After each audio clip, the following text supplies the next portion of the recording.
I feel like we should pray the prayer of Jabez. Oh Lord, expand my territory.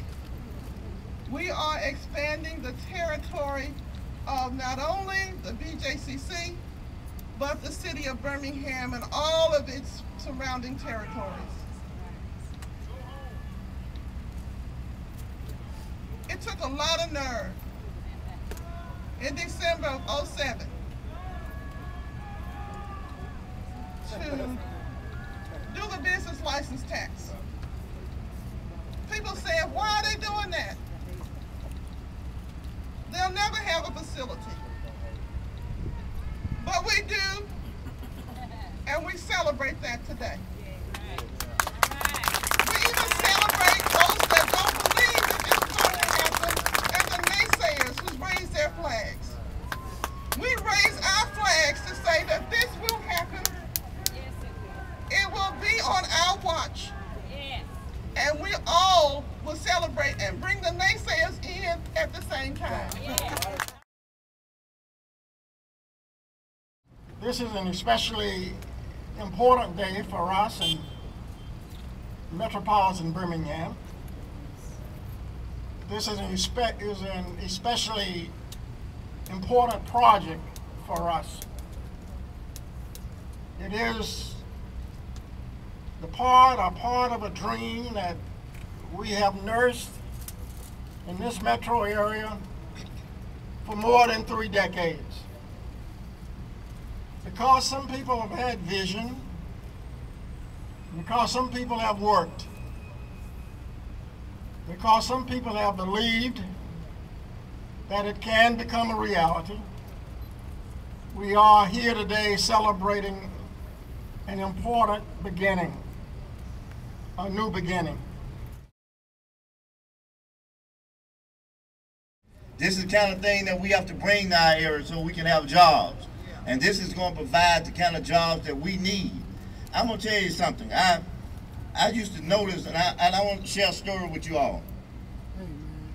For all of you all who went to the courthouse, like I did numerous times, I'm an attorney, and I go there numerous times.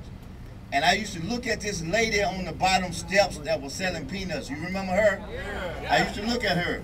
And every time we talked about this facility, I thought of her.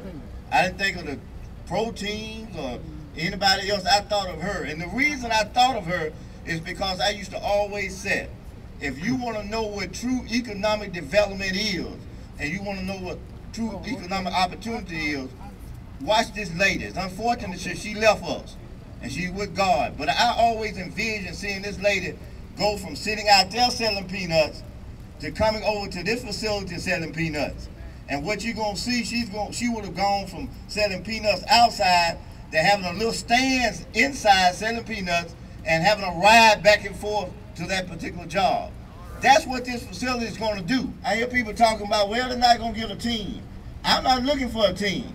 But do you remember when we brought Elton John? In 45 minutes, we sold 20,000 tickets.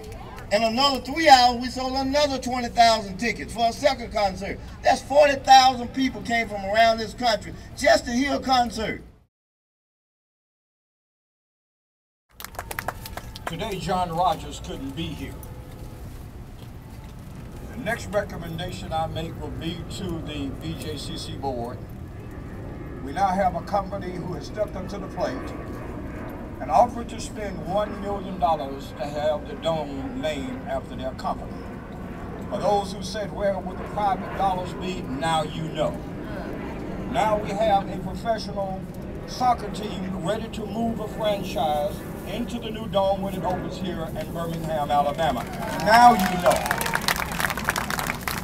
But because John Rodgers did so much to push this forward, I will ask the board to name the arena inside area the John Rodgers Arena, because we ought to render unto Caesar those things that are Caesar.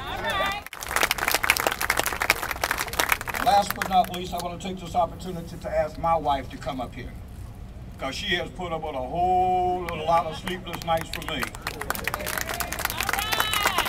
Let me tell you something. We can do anything in this city we want to do. We just have to change our attitudes.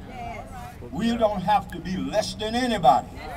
We can be just as good as any city anywhere in the country. Now, our biggest problem has been we refuse to grow up sometimes and put our past to the side. We don't have to forget the past. We just have to build on it. And let there be no misunderstanding. God's been good to us.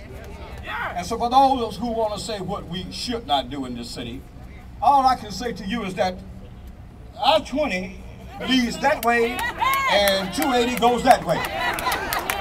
We're no longer going to sit back and wait for the world to tell us and define our future. We must define our own future.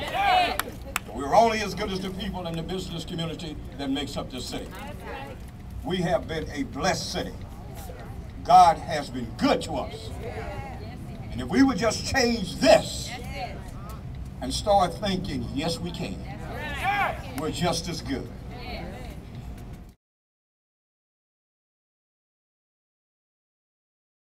To the front.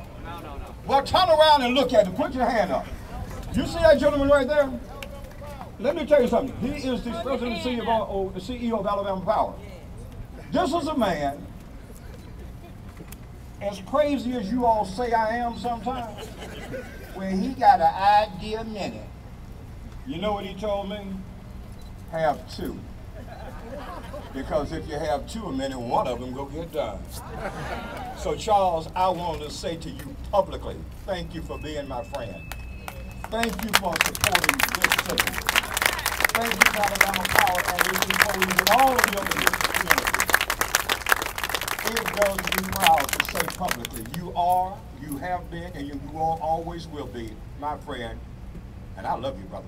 All right.